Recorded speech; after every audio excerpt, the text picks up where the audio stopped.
네, 안녕하세요. 유닛리 퍼블리싱의 윤윈입니다. 오늘은 2017년 5월 31일 수요일입니다. 오늘 에피소드 시작하도록 하겠습니다. 네, 오늘은 크루시픽션, 예수의 십자가형 섹션 7번째 시간을 진행하도록 하겠습니다. 저희가 지난 2시간 동안에는 잠시 본문에서 벗어나가지고 좀 다른 이야기를 좀 했습니다. 자, 그래서 이제 본문에 있는 내용 외에 그 맨니 POC가 지은 또 다른 저서 한 2권 정도에서 이제 텍스트를 발췌해가지고 이제 설명하는 그 시간을 가졌었고요. 오늘부터 다시 본문으로 How to Understand Your Bible 본문으로 돌아가겠습니다. 지금 남은 내용이 조금 많은 편인데 이제 오늘 다 할 수 있을지 아니면 두 번에 나눠서 해야 할지 한번 이제 진도를 나가면서 제가 한번 판단을 해보겠습니다. 네, 그러면 일단 오늘 진도 지금부터 시작을 하도록 하겠습니다.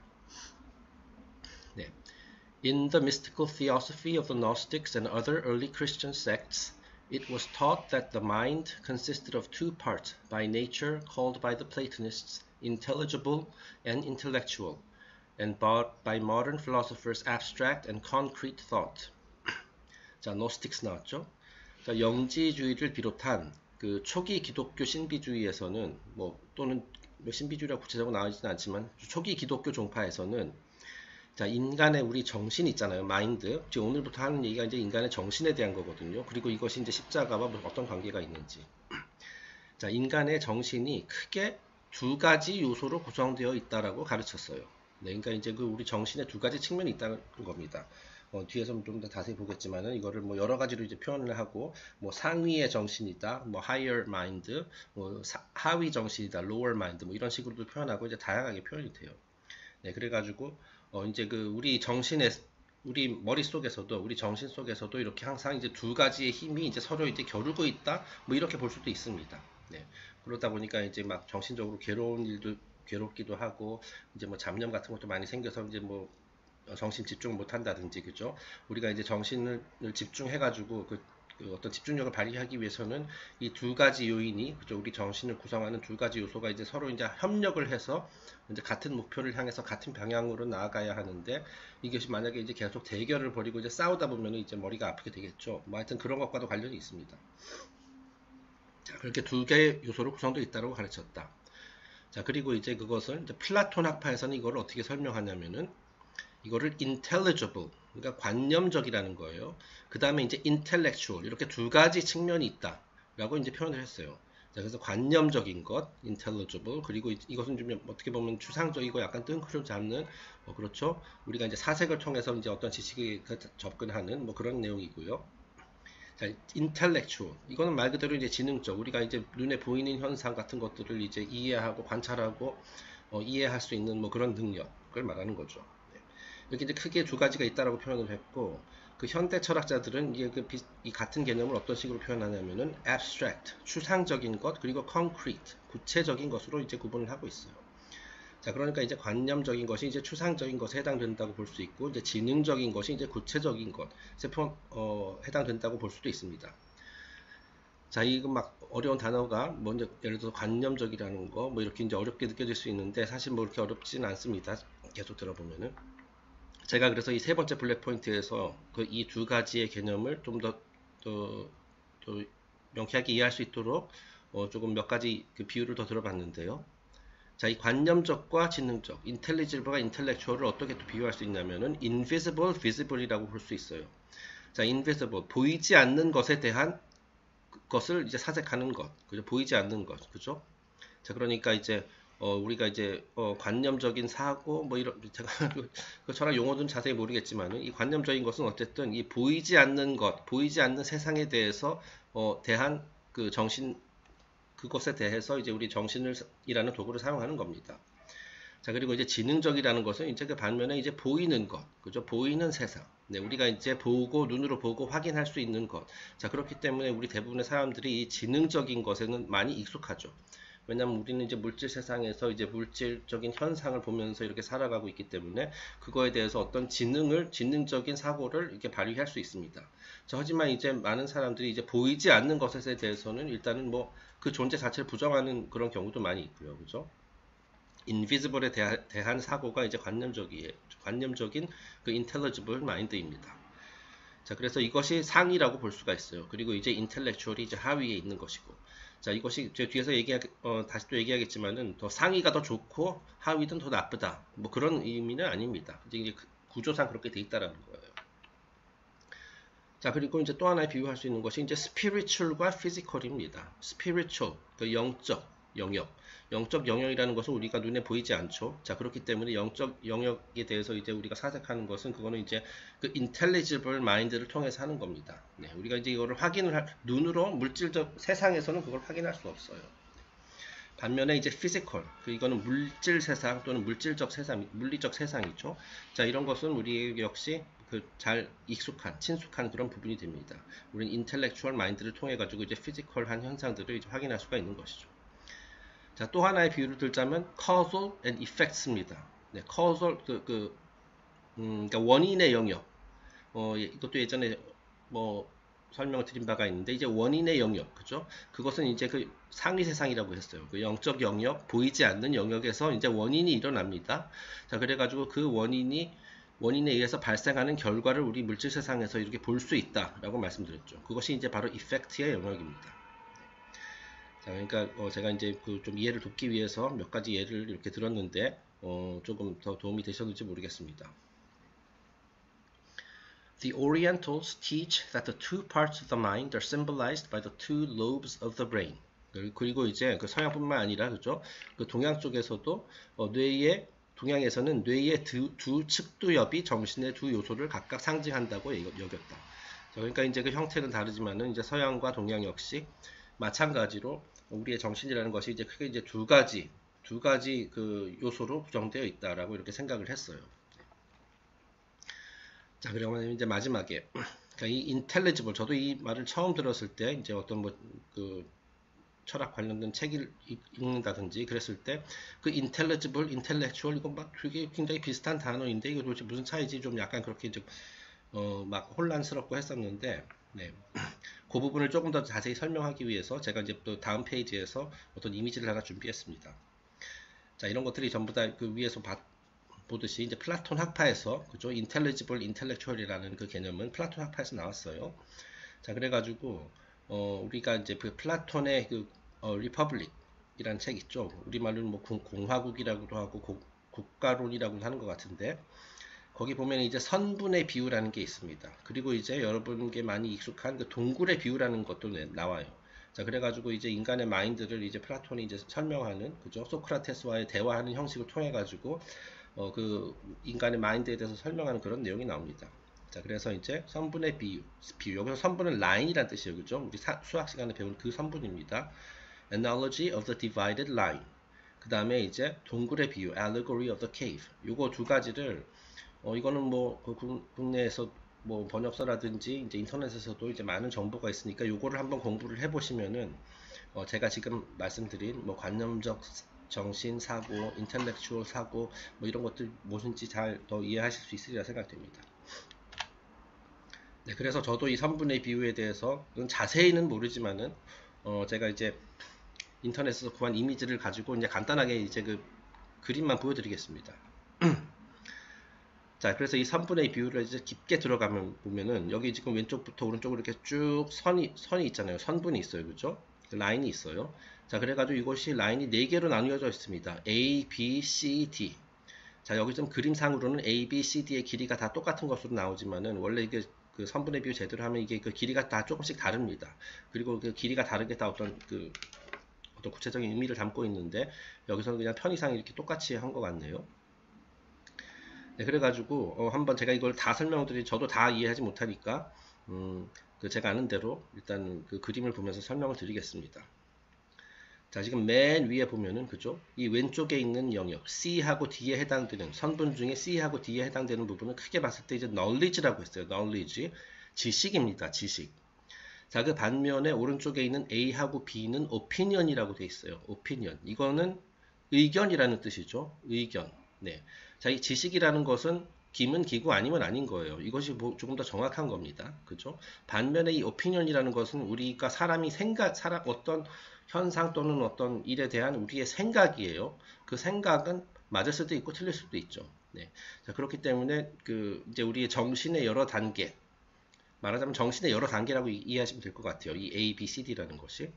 이 knowledge가 말하자면 이제 상위에 있는 것이고 opinion은 하위에 있는 것입니다. 그렇죠? 왜냐하면 나의 의견이라는 것은 틀렸을 수가 있으므로. 네, 그리고 진짜로 말도 안 되는 것을 내가 믿고 있으면 그거 나의 의견이 되는 거잖아요. 그렇죠? 근데 그렇지만 그것이 이제 그 지식과는 이제 거리가 멀 수도 있는 거죠. 자, 그래서 여기 stages of cognition. 우리가 뭔가를 인지하는 단계. 그죠? 인지의 단계다. 뭐 이렇게 이제 되어 있네요. 네. 자, 그래가지고 이제 오른쪽부터 왼쪽으로 한번 가보겠습니다. 가장 낮은 것부터 계속 가장 높은 데까지. 자, 그래서 A에 해당되는 부분이 이렇게 썼어요. imagining 그리고 또는 perceiving이라고 되어 있어요. 자, 우리가 imagining 이거는 이제 뭔가를 상상하다라는 의미잖아요, 그죠? 근데 사실 원래 그 상상한다라는 것은 우리가 이제 뭐 창의력이나 뭐 이런 것과 결부시킬 수 있는데 여기서 말하는 imagining은 약간 좀 부정적인 의미입니다. 말하자면 내가 확실하게 알지도 못하면서 아마도 이러이러할 것이다. 이러할 것임에 틀림없어. 이것이 바로 나의 의견이야. 그렇게 이제 나의 생각이 맞다라고 이제 상상을 통해 가지고 확신하는 것. 네, 뭐 약간 그런 차원에서의 이제 이미지닝이 되겠어요. 자, 그래가지고 이때 보는 것이 뭐냐면은, 자, 참고로 이제 이게 오른쪽 피년에 해당되는 부분이 바로 이제 인텔렉추얼 영역입니다. 그 이제 플라톤이 얘기했었던 그 지능적인, 그리고 이제 왼쪽 knowledge는 이제 여기가 이제 관념적인 부분이 되는 거겠죠. 자, 그럼 어쨌든 다시 이미지닝으로 돌아가서 A에 돌아가서 여기 그림을 보면은 이미지라고 되어 있고요. 여기서 이제 맨 밑에 이제 shadow가 있어요. shadow 그림자. 자, 그 다음에 이제 조금 더 올라가면은 미러 이미지가 있습니다. 미러. 마치 이제 거울에 비친 상과도 같은, 또는 이제 물에 비친 상과도 같은. 자, 이 미러 이미지나 섀도우나 뭐예요? 둘 다 진짜가 아니라 허상이죠. 그죠?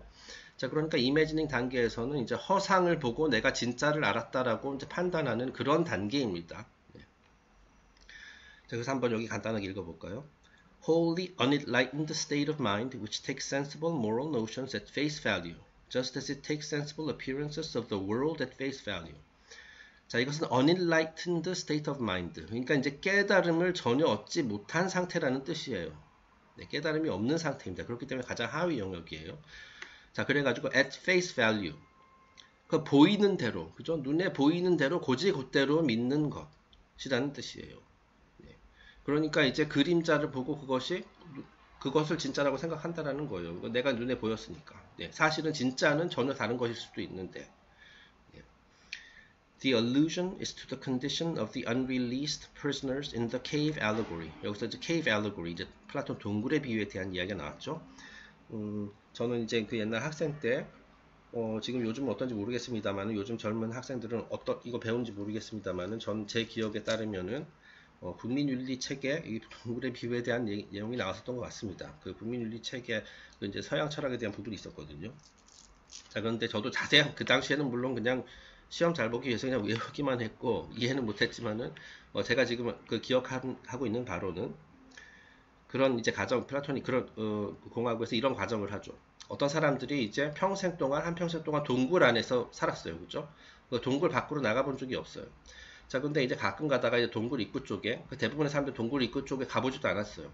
자, 근데 이제 빛이 들어오면서 그죠? 뭐 태양빛 같은 거 들어오면서 이제 동굴의 벽에 이렇게 딱 그림자가 만들어진단 말이에요. 그죠? 자, 그런데 이 동굴 안에 있는 사람들은 그 그림자를 보고 이제 세상을 판단을 한다라는 거예요. 네, 하지만 이제 그 동굴 밖으로 나가서 그 그림자를 만들어낸 실체는 완전히 다른 것일 수가 있죠. 네. 이와 같이 at face value, 내가 이제 보이는 대로만 믿는다. 뭐 예를 들어서 뭐 좀 사회적으로 따지자면은 예를 들어서 언론에 나와 있는 내용은 자세히 실제 그 배우도 모르면서 그냥 있는 그대로 뭐 확인한다라든지 뭐 그런 확신한다라든지 뭐 그런 단계를 말하는 겁니다. 자, 그래서 그보다 이제 상위에 있는 것이 이제 belief라고 되어 있어요. belief. 이것은 이제 믿음이란 뜻이죠. 그래서 이제 faith, 신념, conviction, 확신 그런 거예요. 자, 그래서 여기서 이제 이미지닝 단계에서 이제 그림자가 이제 관찰의 대상이었고 여기서는 이제 그림자는 아니고 이제 진짜 물질적인 것을 봅니다. visible things. 우리 눈에 보이는 그런 사물들 말하는 거죠. 그 다음에 이제 common object. 네, 우리 일상에서 볼 수 있는 것들. 뭐 예로 이렇게 들었네요. 뭐 나무, 뭐 양말 등등등. 자, 그래서 이거는 뭐냐면은 간단하게 설명을 읽어보면은 common sense belief in the reality of visible objects and correct moral teachings. 자, 이거는 이제 최소한 이제 그림자를 보는 것은 아니고 진짜 실물을 보기는 해요. 물질 세상에 존재하는 실물. 네, 그래서 그거에 대해서 이제 믿음을 갖게 된다라는 것이에요. 그 이제 물질적인 것이 그것이 진짜다라고 이제 생각을 한다라는 거죠. 그런데 그런데 여기서 단점이 뭐냐면은 without knowledge of the reasons for such beliefs. 나의 믿음에 대한 그 근거가 무엇인지는 잘 모르는 상태다. 뭐 그렇게 돼 있네요. 그렇습니다. 그래서 어쨌든 여기서는 이제 common sense, 이게 이제 상식이라는 뜻이죠. 상식적인 그 믿음. 그래서 이제 그 imagining 단계보다는 좀 한 단계 위에요. 자, 근데 이제 그 다음 단계, 여기서 이제 그 두 개의 선으로 이렇게 이제 분리가 돼 있죠. 왜냐하면 여기서는 이제 intellectual 영역에서 이제 intelligible 영역으로 넘어가는 것이기 때문에 조금 이렇게 좀 갭이 있다라는 걸 이렇게 표현했습니다. 자, 여기서 그 다음 단계는 이제 C입니다. 이제 thinking, 이거는 진정한 사고죠. 사고를 하는 거죠. 이제 머리를 쓰는 거예요. 여기서는 그냥 주로 관찰을 통해 가지고 내가 어떤 의견을 형성하는 거고, 여기서는 이제 생각 이런 것, 이해 이런 것들을 통해서 지식에 조금 더 가까이 접근하는 겁니다. 자, 그래서 C는 그 C 선분에 해당되는 것은 thinking, understanding으로 돼 있어요. 여기 오타났네. 네, 그래서 한번 오른쪽 보겠습니다. empirical generalizations, hypotheses. 자, 그러니까 empirical generalization, 이것은 무슨 뜻이냐면은 어떤 우리가 이제 관찰을 통해서 일반화를 하는 것. 네, 그러니까 우리가 이제 어떤 현상을 이제 계속 수없이 반복해가지고 봤는데 이제 항상 이렇게 인과관계 법칙, 예를 들자면 인과관계 법칙이 항상 이렇게 일정하게 나타나더라는 거예요. 네. 예를 들어서 무거운 물건을 위에서 떨어뜨리면 항상 이게 밑으로 떨어진다. 뭐 이런 거 심플하게 얘기하자면은, 자, 그렇게 해가지고 우리가 이제 실험하고 측정하고 그런 것을 통해 가지고 이거는 이러이러할 것이다. 이러한 법칙이 있나 보다. 라고 이렇게 hypothesis, 가설을 세우는 거예요. 그죠? 뭐 그래서 이렇게 그러니까 전형적인 그 과학적 방법론이라고 할 수가 있는 거죠. 그죠? 그러니까 가설을 통해 세우고 이제 반복적인 실험을 통해 가지고 어떤 결론에 도달한다라든지 뭐 그런 거. 자, 그래서 여기서 이제 science라고 되어 있습니다. 네, 이거지만 그리고 이제 그보다 윗 단계에서는 applied mathematics, 그 다음에 pure mathematics라는 게 있어요. 자, 그래서 이것은 조금 더 고차원의 과학이라고 할 수 있죠. 과학을 보다 위에 있는 것. 이 과학이라는 것은 사실 우리가 이제 과학적으로 어떤 뭐를 증명했다라고 하잖아요. 그렇죠? 자, 하지만 이게 세월이 지나면 그것도 잘못되었을 수가 있잖아요. 그렇죠?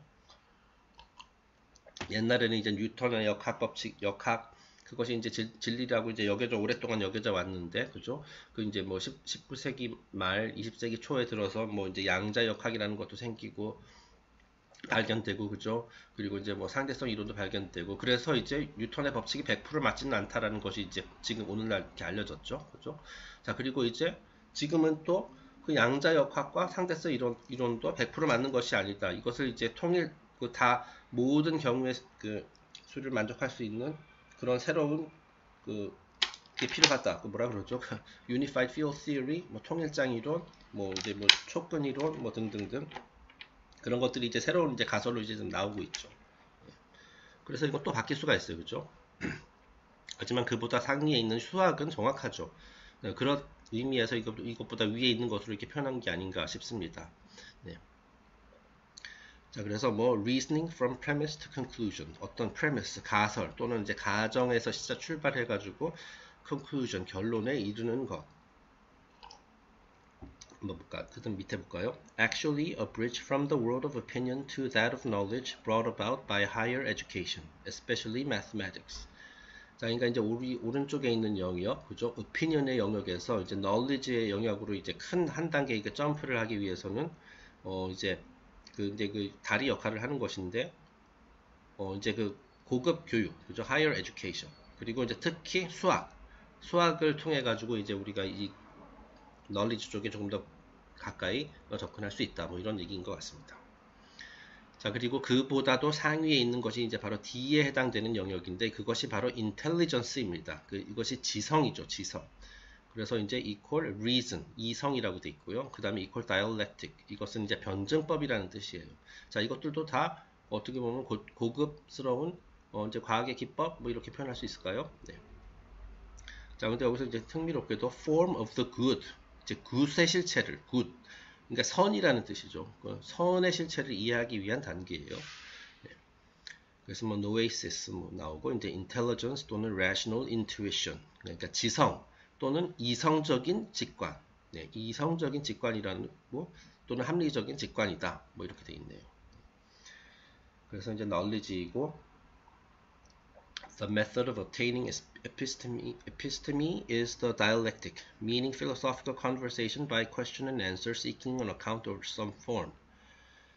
자, 그래가지고 이제 철학적인 대화를 통해서 그리고 question and answer, 문답형, 그죠? 누가 이제 스승, 예를 들어서 뭐 스승이 질문을 하고 이제 제자가 대답을 하고 이렇게 이제 그 대화하는 그런 식으로 그런 기법을 통해 가지고 이제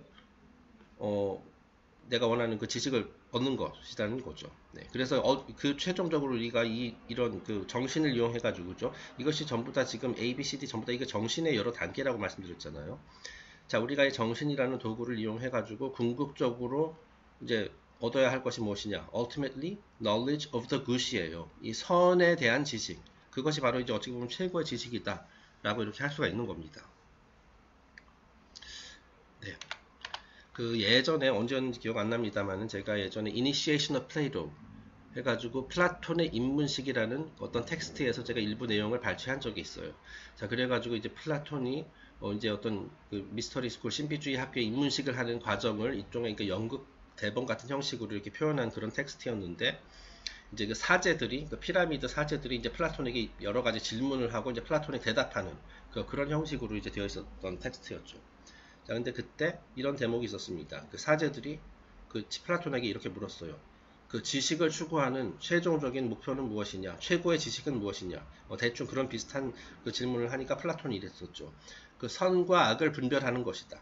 선과 악에 대한 지식이 그것이 바로 이제 우리가 지식을 추구하고 이렇게 정신을 개발하는 최종적인 목표다. 라는 식으로 얘기를 했습니다.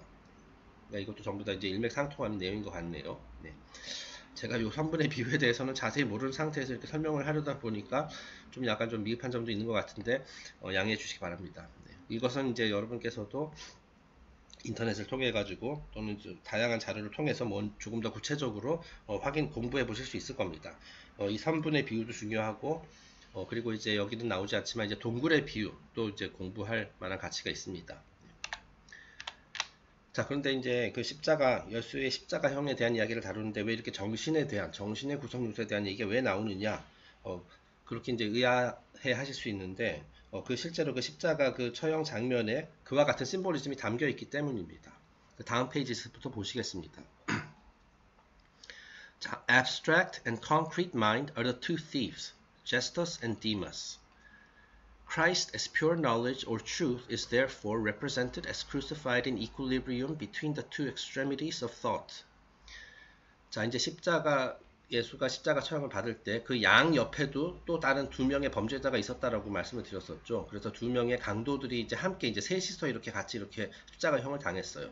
예수는 이제 손과 발에 이제 못이 박혔지만은 그 옆에 있는 양쪽 그 사람들은 이제 밧줄로 묶이기만 했었죠. 근데 어쨌든 그 두 명의 도둑의 이름이 제스타스와 데마스인데, 자, 이들이 상징하는 것이 바로 인간 정신의 두 가지 측면, 그 이제 추상적인 면 또는 관념적인 정신, 그리고 구체적인 정신 또는 이제 지능적인 정신, 그것을 상징한다라는 거예요.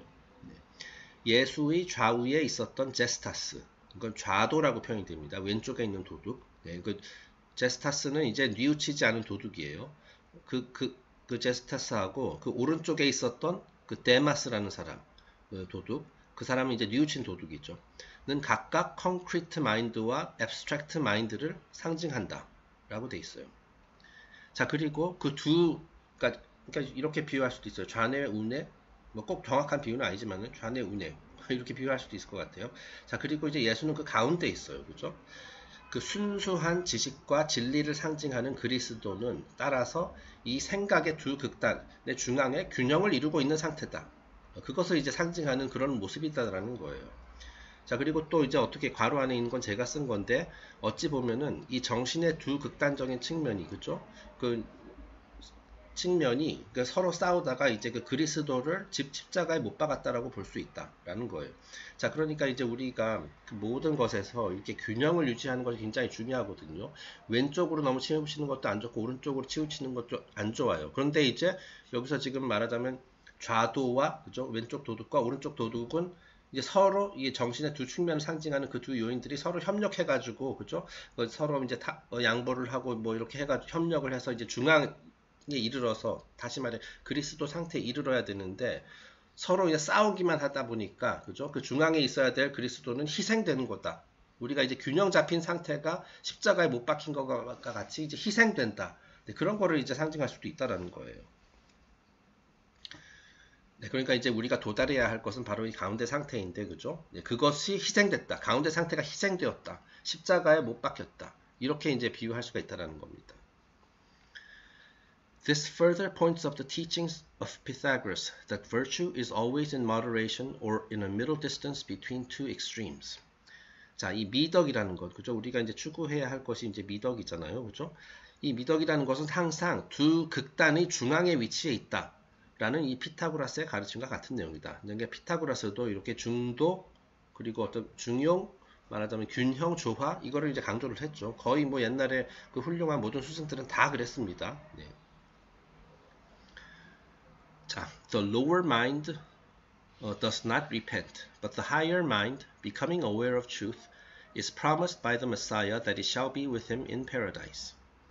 자, 그리고 성경에 보면은 그 지난번에 얘기했었던 것 같은데 그 이제 두 명의 도둑, 예수 좌우에 있는 이제 두 명의 도둑이 이제 한 사람은 이제 예수를 욕합니다. 그리고 또 이제 한 사람은 예수의 말씀에 귀를 기울여요. 예. 자, 그래서 그 기울인 쪽, 그죠? 예수의 말에 가르침에 귀를 기울이고 자신의 이제 죄를 뉘우친 사람, 뉘우친 도둑. 자, 그것이 이제 바로 상위 정신에다가 이제 비유를 한 겁니다.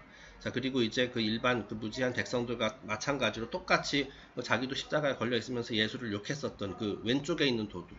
그 도둑은 이제 하위 정신을 상징한다라는 거예요. 지금 그 말이 마지막 문장이 그 말입니다. 하위 정신은 뉘우치지 않으나. 자, 근데 하지만 상위 정신은 그 선분의 비유에서도 봤듯이 이쪽 왼쪽 영역에 해당되어 있는 정신이거든요. 자, 그러다 보니까 그 이 상위 정신은 그 진리라는 것이 있다라는 것을 그죠? 인지를 했어요. 완벽하게 이해까지는 못하더라도 진리를 인지를 했어요. 자, 그래서 그 상위 정신 오른쪽에 있었던 도둑은 예수로부터 함께 천국에 입성하게 될 것이라는 약속을 받습니다. 그 우리가 이제 정신이라는 것이 굉장히 뛰어난 도구이긴 한데 정신만 가지고는 진리에 완전히 이룰 수는 없어요. 네, 그것이 이제 거의 뭐 옛날 그 스승들의 거의 공통적인 가르침이거든요.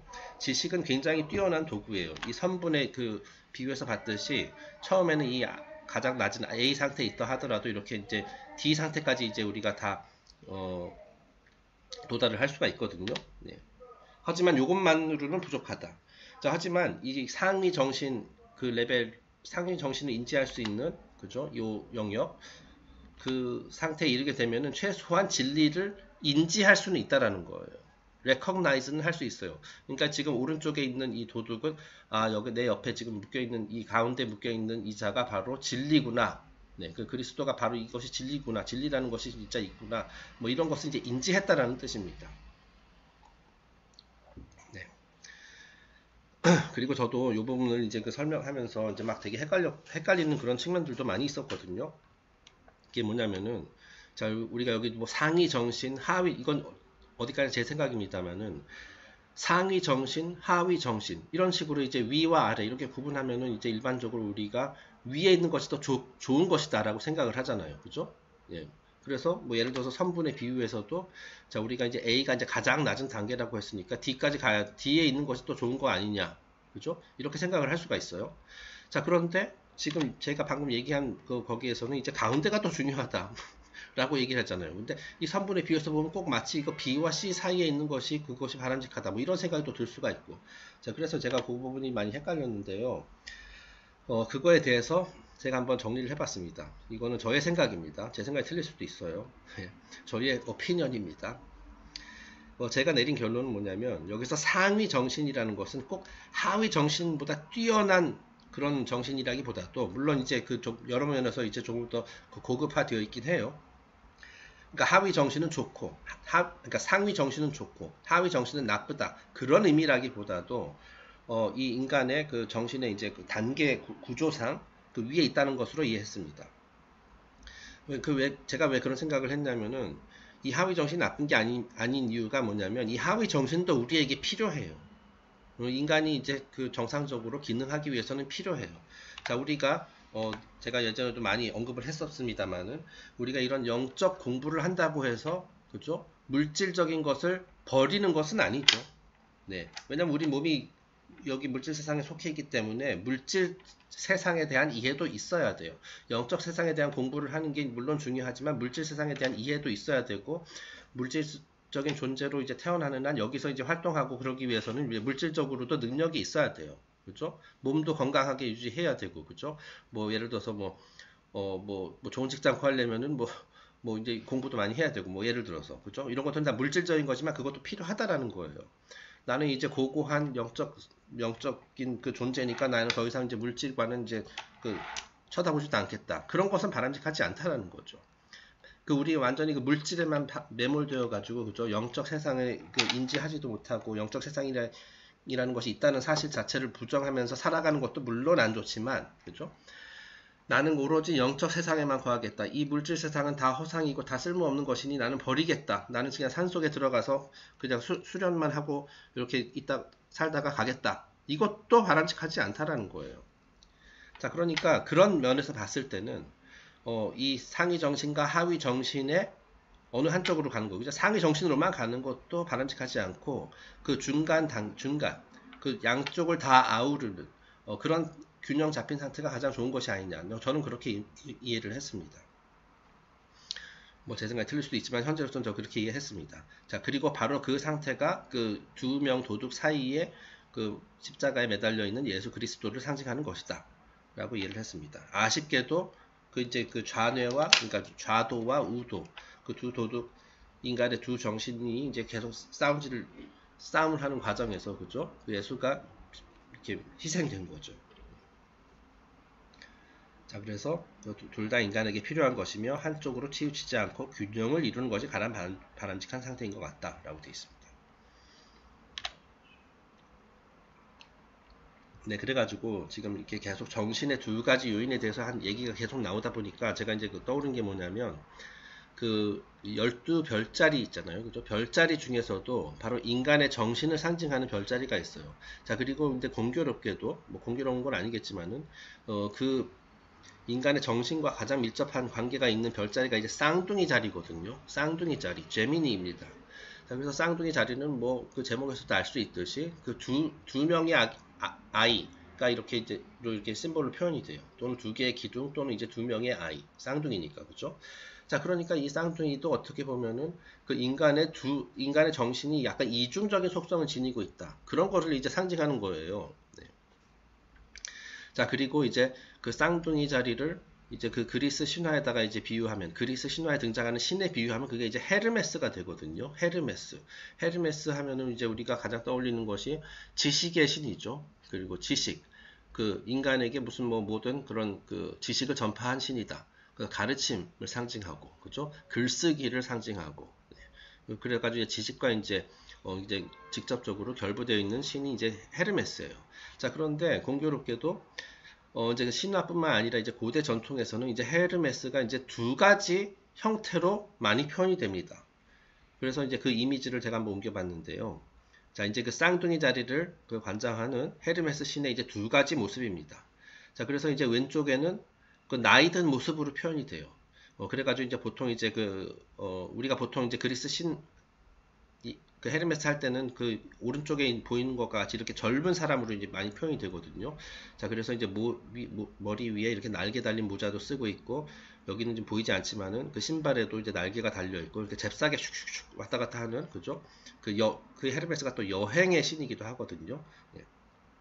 자, 그런데 이제 그 철학적인 전통이나 또는 연금술 이런 데서는 이제 헤르메스를 어떻게 표현하냐면 이렇게 나이 든 사람으로 표현해요. 나이 든 현자입니다. 자, 그래서 이제 올드 헤르메스, 영 헤르메스. 그 이 나이든 현자는 이제 헤르메스 트리스메기스터스가 되는 거죠. 그 고대 이집트의 현자로 알려져 있는. 자, 그래가지고 이 나이든 헤르메스와 젊은 헤르메스가 이제 또 그 인간 정신의 두 가지 측면을 상징하게 되는 거예요. 왼쪽에 이제 관념적인 정신, 오른쪽에 이제 지능적인 정신이 되는 거예요. 자, 그래서 저희 그 별자리 심리학, 그 4월 달에 저희가 발간했었던 그 별자리 심리학에서 그 한 내용을 제가 한번 발췌해 봤습니다. 이 별자리 심리학 책에서 이제 쌍둥이 자리와 헤르메스에 대한 설명이 나오는 부분인데 제가 한번 읽어 보겠습니다. 자, 5하늘 중 정신의 세계를 다스린다고 여겨진 헤르메스는 두 가지 모습으로 묘사된다. 그러니까 헤르메스 이제 정신의 세계와 관련이 있어요. 자, 근데 두 가지 모습이 있어요. 전 페이지에서 봤듯이. 새하얀 수염을 길게 늘어뜨리고 지팡이에 의존하는 백발의 헤르메스가 있어요. 그러니까 올드맨 헤르메스입니다. 자, 그 헤르메스가 상징하는 바는 무엇이냐면은 매우 지혜로운 스승이에요. 지혜로운 스승, 현자. 자, 반면에 그 젊은 헤르메스 있죠. 날개 달린 모자와 샌들을 착용한 젊은 헤르메스는 뛰어난 지능의 소유자다. 네, 지능이 굉장히 뛰어나요. 그렇죠?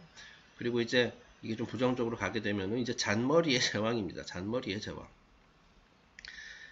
그러니까 이제 그 백발의 헤르메스는 굉장히 아주 심오한 깨우침을 얻은, 진정한 깨우침을 얻은 그런 그 마스터라고 이제 비유할 수 있는 것이고, 이 젊은 헤르메스는 이제 머리가 굉장히, 두뇌 회전이 굉장히 빠른, 그런 사람을 의미합니다. 그런 상태.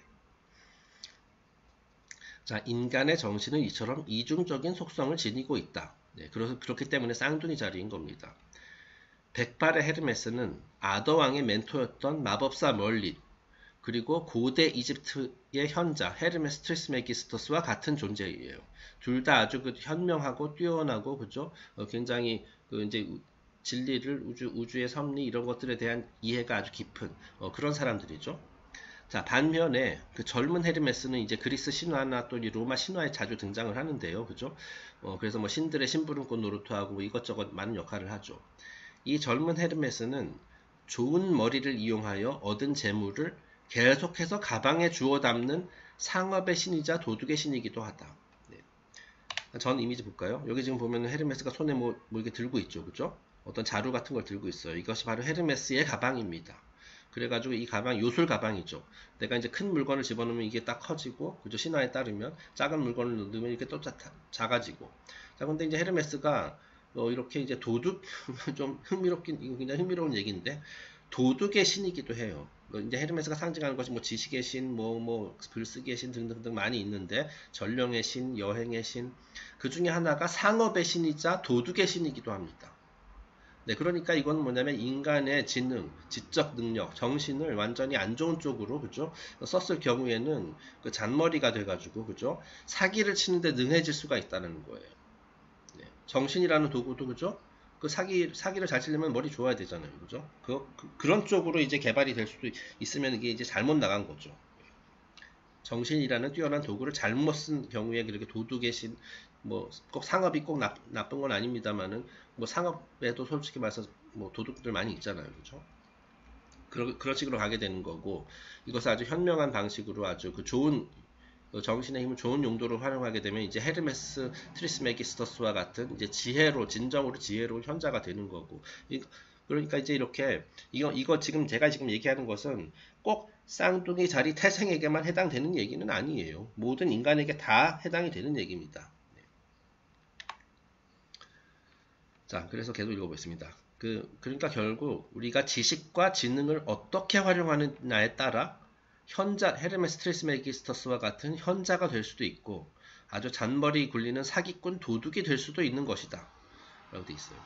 자, 백발의 헤르메스는 지혜로운 인류의 스승이지만, 젊은 헤르메스는 자신의 생각이 아니라 다른 신들의 가르침을 전파하는 심부름꾼이라는 사실을 기억해야 한다.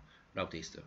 자, 그러니까 이 백발의 헤르메스, 올드 헤르메스, 그 정신의 힘을 계속 발전시켜가지고 이제 지혜를 얻은 사람이, 그 백발의 헤르메스는 진짜로 지혜를 가지고 있는 사람이에요. 자, 그런데 이 젊은 헤르메스는 이제 지식을 전파를 하지만, 그죠? 그 그리스 신화나 이런 걸 보면, 그죠? 그 지식을 전파하지만 그 지식이 자기로부터 나온 것이 아니에요. 이 젊은 헤르메스는 다른 신들의 전령이에요. 심부름꾼. 자, 그러니까 이제 다른 신들이 가지고 있는 그 가르침을 이렇게 받아가지고 이렇게 릴레이하는 역할만 한다라는 거예요. 자, 그러니까 이제 사실은 그렇게 수준이 높은 게 아닌 거죠. 뭐 지식의 전파자라고는 하지만 어디까지나 전파자일 뿐이다. 지식의 소스 근원은 아니라는 거예요. 자, 그러니까 우리가 추구해야 될 것은 이제 지혜로운 자가 되는 거겠죠. 그죠? 자, 하지만 동시에 그 젊은 헤르메스도 이제 쓸모가 있습니다. 그죠? 물질계에서 이제 기능하기 위해서는 이제 젊은 헤르메스를 닮아야 하는 그런 것도 있어요. 네. 자, 그러면은 마지막으로 오늘 제가 이제 그 남은 진도를 다 나가기는 힘들 것 같네요. 네. 이제 저희가 지금까지 여러 가지 그 십자가형과 관련해 가지고 여러 가지 내용들을 봤는데 실제 그 성경 구절을 몇 가지 저희가 지금까지 다룬 내용을 묘사하고 있는 성경 구절 몇 개 살펴보도록 하겠습니다. 자, 마가복음 15장 27절에서 32절까지 내용입니다.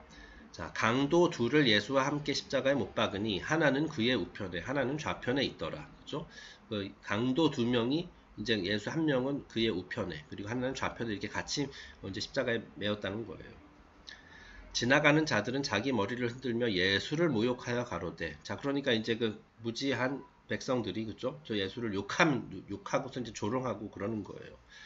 성전을 헐고 사흘에 짓는 자여. 이렇게 되어 있습니다. 이것도 굉장히 흥미로운 그 내용이에요. 이 성전이라는 것을 헐고 사흘 만에 다시 짓는다. 이것은 이제 다시 태어난다. 이 성전이라는 것이 결국 꼭 어떤 진짜로 그 돌멩이로 된 그런 건축물이기도 하지만은 그 심볼리즘 관점에서는 뭐라고 그랬습니까? 제가 그 구역 상경에서도 우리가 성막 얘기할 때도 많이 얘기했었던 내용인데 이 성전은 곧 우리 인간을 말하는 거예요. 우리 인간의 몸, 그죠? 우리 몸을 상징하기도 하고 어쨌든 우리 인간, 우리 모두가 걸어 다니는 성막이다라고 뭐 그런 식으로 제가 예전에 구약 성경 다룰 때 설명했습니다. 자, 그것을 헐고 사흘 만에 다시 짓는다. 네, 그러니까 이것은 그 두 번 태어난 자 그거를 말하는 거예요. 자, 그런데 이제 그 무지한 대중은 그죠? 그 당시 이제 무지한 그 예수를 욕했던 사람들은 이것이 진짜로 그 물리적인 그 돌멩이로 지어진 진짜 건축물을 헐고 사흘 만에 짓는다라고 이제 문자 그대로 이제 이렇게 해석을 한 거죠. 내가 너를 구원하여 십자가에서 내려오라 하고, 그러니까 네가 그렇게 잘났으면 네가 그렇게 신이고 모든 3일 만에 그 건물을 성전을 지을 수 있을 정도로 그 기적을 행할 수 있는 자라면 어디 그 십자가에서 내려와 보시지 라고 이렇게 희롱을 하고 있어요.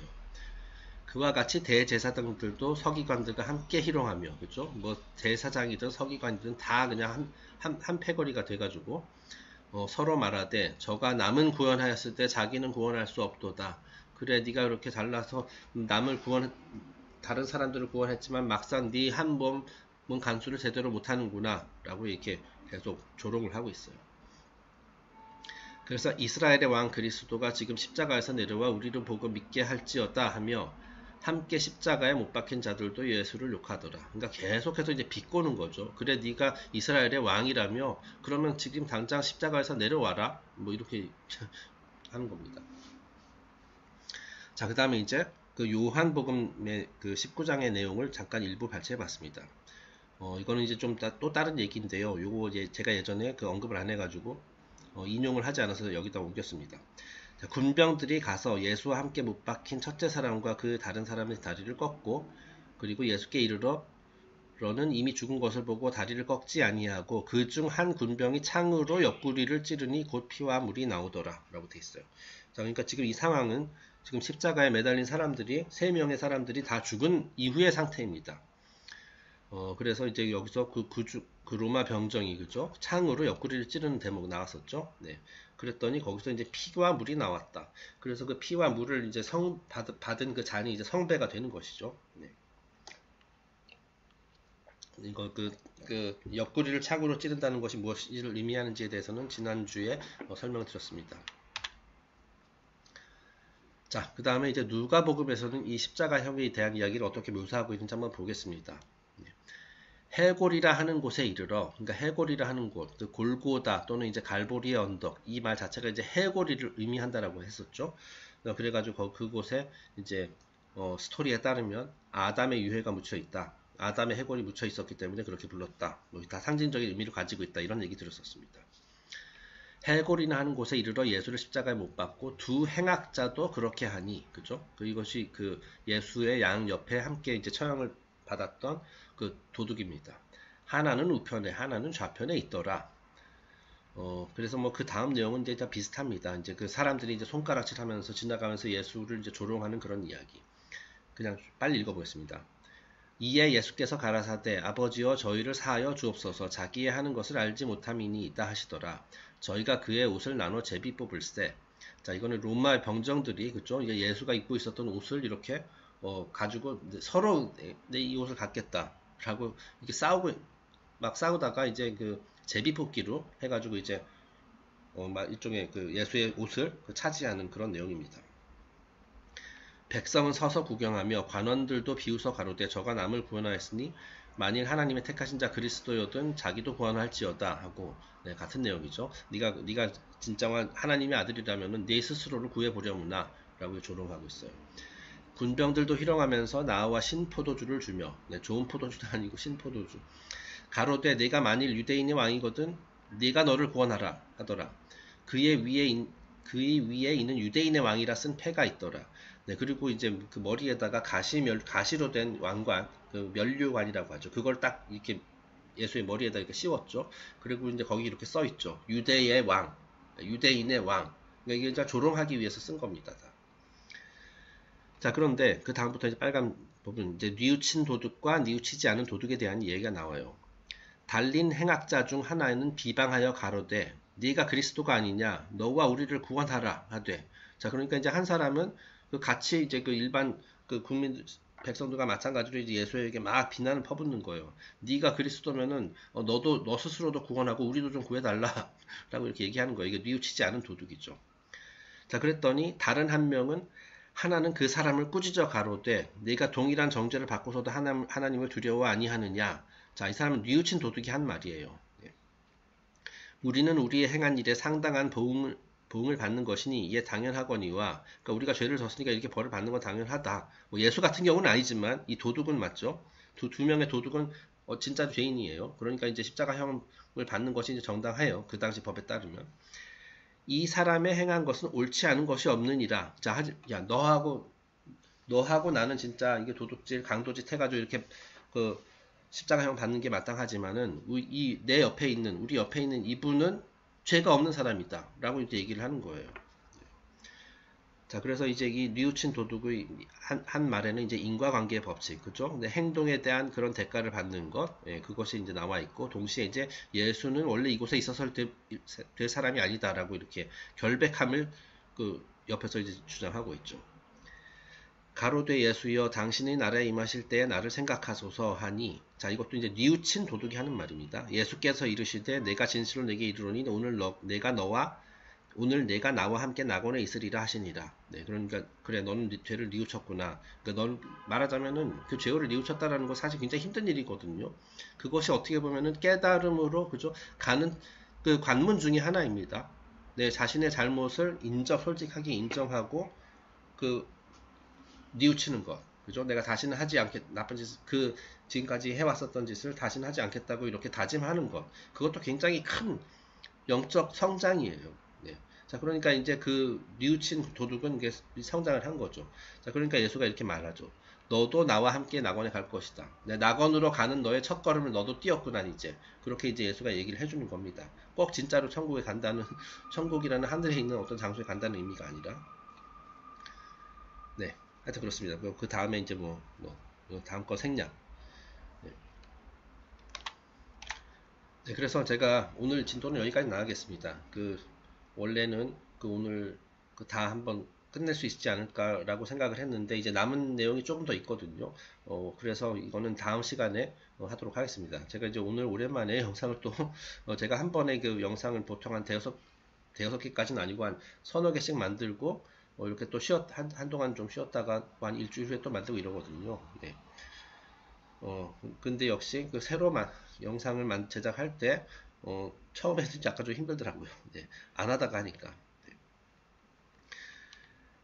그래서 어쨌든 7번째 시간, 크루시픽션 7번째 시간은 여기서 마치고, 그 다음 시간에 8번째 시간을 진행하고, 이번 섹션을 끝내도록 하겠습니다. 자, 그리고 그 다음 이야기, 그 다음 시간부터는 그 다음 이야기로 가겠습니다. 다음 이야기가 The Empty Tomb인가 그래요. 그러니까 예수가 이제 십자가에서 이제 처형을 당하고 이제 장사를 지냈죠. 장사를 지내가지고 이제 그 당시에는 이제 동굴 같은 데를 이렇게 무덤으로 썼거든요. 자, 그런데 나중에 가보니까 그 동굴 안에 시신이 없는 거예요. 하여튼 그 이야기, 그 예수의 부활하는 이야기에 대한 내용이 다음 섹션에서 이제 다루게 될 것입니다. 네, 그러면 오늘 영상은 여기서 마치도록 하겠습니다. 다음 시간에 뵙겠습니다. 감사합니다.